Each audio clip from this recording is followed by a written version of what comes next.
presentation. Next, we have Supreme Goel. Yeah, Dr. Supreme Goel is presenting on bleeding post-operative vitreous cavity hemorrhage after silicone oil removal. Hello. Good afternoon. Sorry, before that, Dr. Athira Devraj is there. Dr. Athira Devraj stands absent. Okay, continue, Dr. Supreme. Good afternoon, everyone. My paper is on post-operative vitreous cavity hemorrhage after silicone oil removal, a retrospective case series. What is POVCH? It was first defined by Brower et al. In 2023 as dispersed hemorrhage in vitreous cavity, which affects vision in PDR eyes, those who have been vitrectomized. Here we have used this term in regard to dispersed hemorrhage in vitreous cavity in context to eyes who underwent silicone oil removal following 25 gauge pars plana vitrectomy with silicone oil endotamponade. Understanding the incidence, clinical characteristics, and outcome of this POVCH is crucial for counseling the patients, for planning the surgery, and for post-operative management.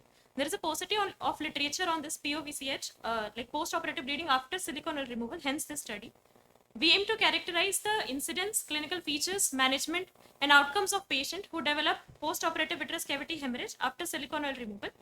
This is a retrospective case series. It was conducted between January 2020 to December 2024. We analyzed 550 patients who underwent silicone oil removal. We included patients who developed this POVCH within 3 months of silicone oil removal, irrespective of the indication of primary surgery, with minimum 6 months of follow-up, with complete medical records available for analysis. These were our exclusion criteria. We collected demographic details, primary pathology related data, pre-operative assessment, surgical details, and post-operative outcome related details with statistical significance set at p-value less than 0.05. Baseline characteristic of our patients, we identified 42 eyes of 41 patients with mean age of 59.4 years with overall incidence of 7.6%. One patient developed POVCH in both eyes following bilateral SOR procedures. Gender distribution, 70.7% were males.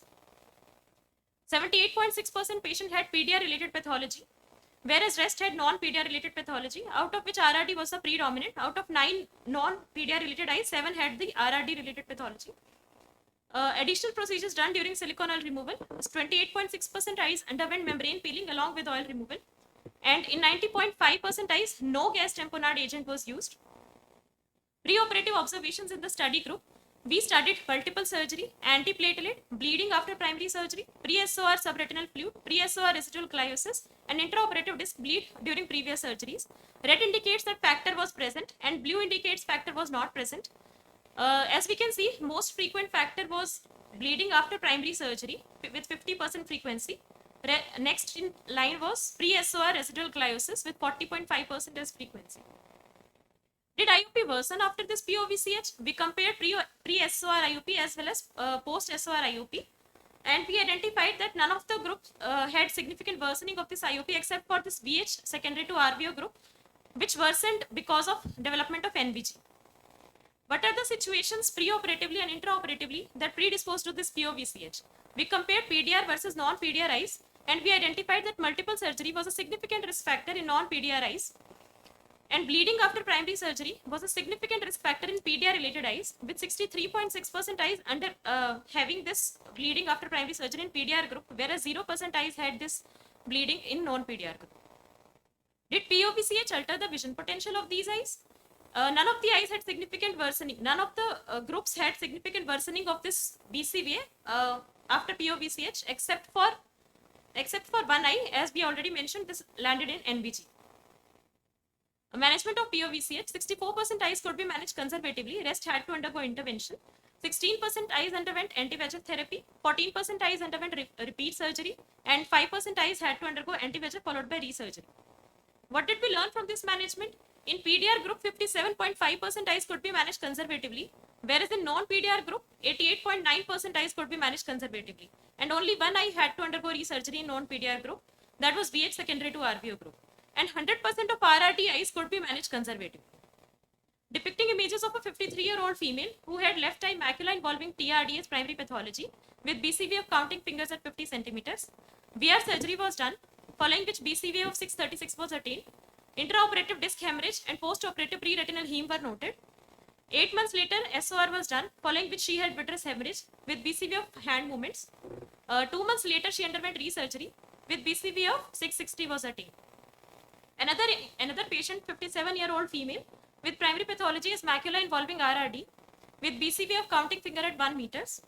She underwent multiple VR surgery, following which BCV of 618 parts was attained. 5 months later, she underwent SOR, following which she had vitreous hemorrhage, and BCV of 612 parts was attained conservatively only. She dissolved conservatively. So, POBCH represents a significant complication that warrants careful consideration in surgical planning and patient counseling. The vascular instability inherent to DR, combined with the complex surgical history often required to achieve reattachment in PDR cases, may predispose these eyes to bleeding complications. Non-PDR cases, particularly RRT patients, they demonstrated a different pattern, with multiple previous surgeries being a more common risk factor. This finding suggests that in non-diabetic eyes, cumulative surgical trauma and tissue manipulation may be the predisposing factor for bleeding complications. How did we manage these eyes? Many cases could be managed spontaneously without requiring invasive intervention, providing reassurance for us as surgeons as well as for patient. This is consistent with the natural history of post-vitrectomy bleeding, in which blood products gradually clear through natural mechanisms. These were the limitations of our study.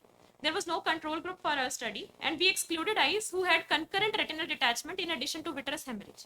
If we would have included these eyes, it might have influenced our management as well as outcome. And also, the study belongs to single center. So we conclude that this POPCH occurs in approximately 7.6% of patients undergoing silicone oil removal, predominantly affecting those with PDR related pathology. Patients with history of post-operative bleeding after primary surgery in the PDR group and those with multiple previous surgeries in the non-PDR group represent higher risk population for developing this complication. Despite the occurrence of this POVCH, most cases could be managed conservatively, with both visual acuity and intraocular pressure remaining stable post-operatively. We also conclude that 100% of RRD eyes could be managed conservatively as primary, with RRD as primary pathology. These were my references. Thank you. Thank you, Dr. Supreme. Nice presentation. A few questions quickly. How many days post SOR did they develop bleeding? Sir, we actually did not check the mean duration of development of this vitreous hemorrhage, but yes, many patients had the this vitreous hemorrhage post of day 1 itself. Post op day 1? 1 itself, following silicone oil removal. Immediately, you mean to Yes, say sir. immediate post op, and most you mean to say more than 70% had that? Sir, we did not. And were these air filled eyes, gas filled eyes? Sir, these were air-filled eyes except And for. air was filled in almost all the cases where you are explaining, or there were fluid left cases? Sir, 9.5% eyes underwent gas as tamponade. Other than that, 90.5% eyes underwent air as. Air as tamponade. So why do you think that post RRD these cases had vitreous hemorrhage? Sir, What was the reason in your cases? What could be the reason? PDR, anybody can understand post silicone oil removal. They are known to have the recurrences. And the thing is, did you add any adjacent laser to any of these cases of PDR? How many of these cases were added? Were there any use of adjuvant anti-VEGF in these cases where you found out that there was still neovascularization in that group in those cases? All these factors also are important to know to avoid the post-op vitreous hemorrhage. Sir, actually, this is an ongoing study.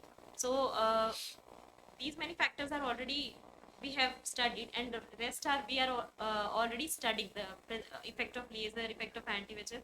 But we identified that multiple previous history of multiple, for example, RRD as a primary pathology. I'm not asking about RRD. I'm asking only about PDR surgeries. PDR. Were there any adjuvants used like additional laser being done in the skip areas?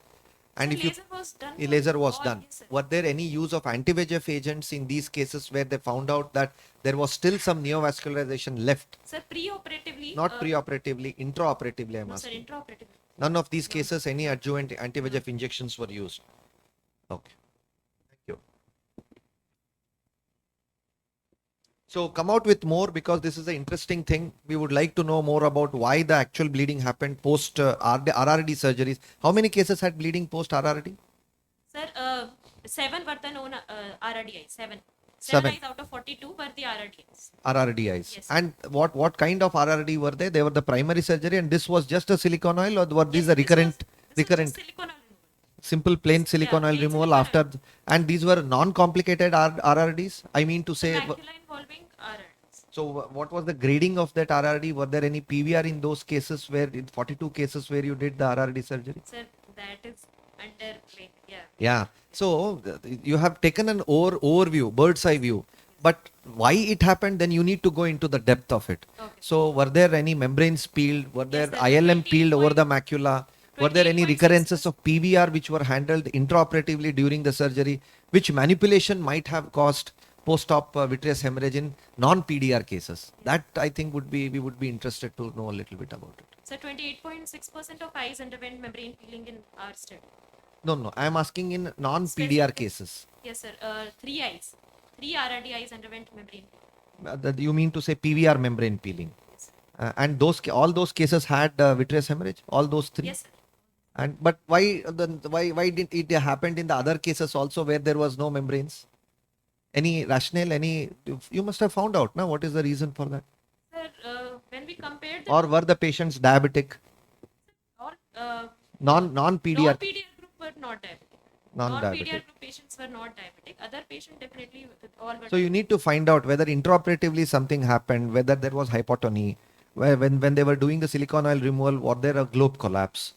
Any of these cases, what it happened, what might have caused it to cause a vitreous hemorrhage? I think that parameters we would like to know, and that probably Sir, will give us. 33% eyes had previous, like for example, after RRD, primary surgery was done. Then they underwent ERM surgery for ERM again, like that. So they had the history of 33% eyes had. No, I am asking about RRD cases only. Yes, sir. So ERM peeling was done in most of these cases. So now, see, then the questions will be asked more. So when you say that the ERM surgery was done, so in these 33%, how many cases had ERM? These 33%. So why the rest 66% had bleeding? So those things I think needs to be addressed. But anyway, it's a good study because it's a large sample size. Yes, sir. So you need to really work on this. It will be a wonderful paper if you can work on that. Yes, sir. Okay. Thank you very much.